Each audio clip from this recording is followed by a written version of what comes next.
Juice.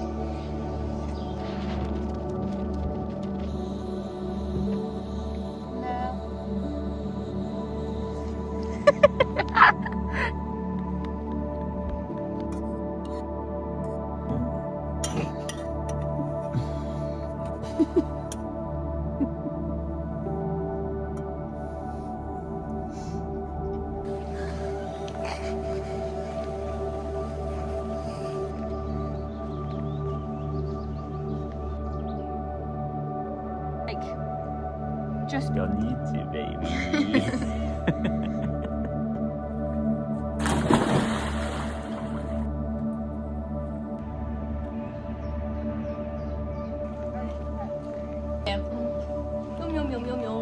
Ah, sí? Oh, really?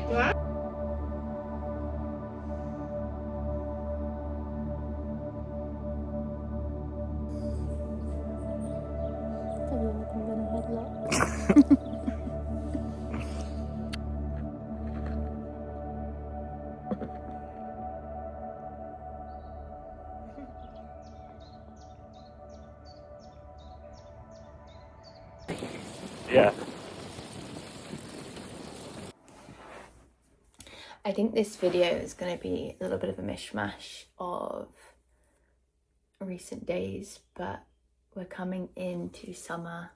It is the 30th of May, so June is on Monday, and I forget every year the vitality that summer brings and that spring returns to you. And we've just had a week of a heat wave and it's been glorious. The week before I was in the Lake District and that was really nice, so cozy and rainy. We stayed in this little cottage in Keswick and we were by a cafe. There was loads of little shops. We did loads of hikes in the rain, some runs, spent just loads of time in nature and connecting, and it was amazing. It was so lovely. But this week has also been good. I've been getting back into my routine, kind of using this new energy and excitement I have towards life to just really experience every moment and feel like I'm so joyful about everything, about the books I'm reading, about sitting outside in the sun, about walking to work, about going on bike rides, about running. Oh, I don't know. I just love this time of year and I'm feeling so alive. I'm feeling so alive and connected to myself and to spirit and to my friends and family. It's a really lovely period and I'm so grateful and I'm so happy. But I think the heat wave finished yesterday. We're kind of back to 20 degrees, but next week's about 18 and rainy. I think it starts tomorrow. But yeah, I think today I'm going to spend the rest of the day reading in the garden, cooking food. I need to do a food shop. Tomorrow I'm running with Mum.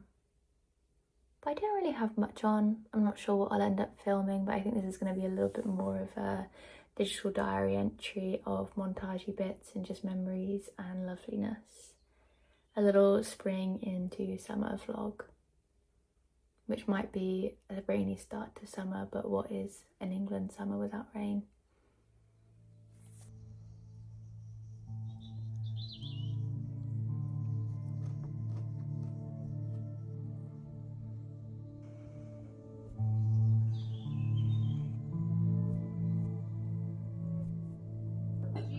I just recently read this all life.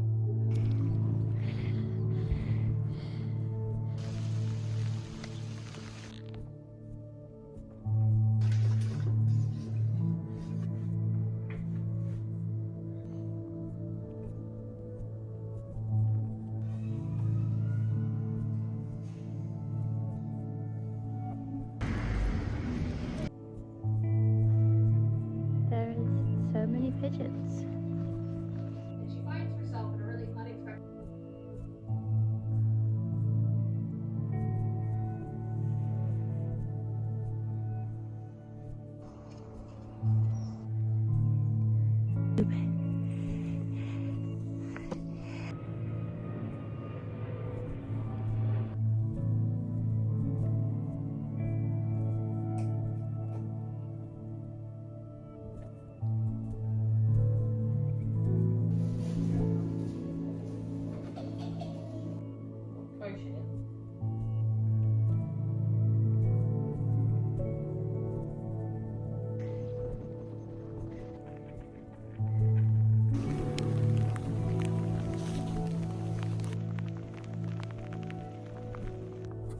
Good morning. It is like the 9th of June and I woke up this morning, made a cacao, did some journaling, and it's raining outside and it just felt perfect. It felt so nice, and I went to the gym and trained, and I'm feeling very grounded in myself right now. I think part of it is because I went to my first in-person yoga class in a while as a student last night rather than a teacher, and it was in this beautiful space near me. I've not gone because it's just slightly out of my budget, and we don't really have that much yoga around by where I live that feels like yoga, if you know what I mean, like the whole spiritual connection side of it. And it was the most beautiful class I've been to, and the teacher is so warm, and I felt so grounded and enlightened, I suppose. Like, it just felt profound, and I haven't had that in my own practice in a while, and I really like to try and make a promise to myself to go once a fortnight to an in-person class. But what kind of changed in my brain for me was I really focus on the breath and trying to incorporate ujjayi breathing, where you kind of restrict the little dangly thing at the back of your throat. I can't remember what it's called.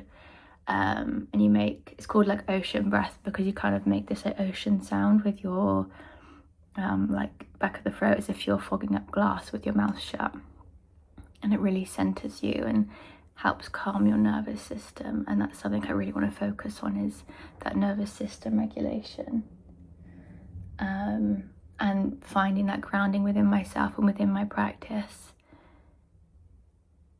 and like letting the poses stay steady with myself as I'm breathing, and knowing that if I can't hold my breath and find my breath, as in I can't focus on my breath, you're obviously not holding a breath in the posture. If I find myself wanting to hold my breath, then maybe realizing that the posture is too hard for me at that day or that moment, and learning about myself in a different way. And it just felt so magical, and I had this thought that what I've been struggling with, knowing the difference between pushing myself to do things, hard things, and then regulating myself.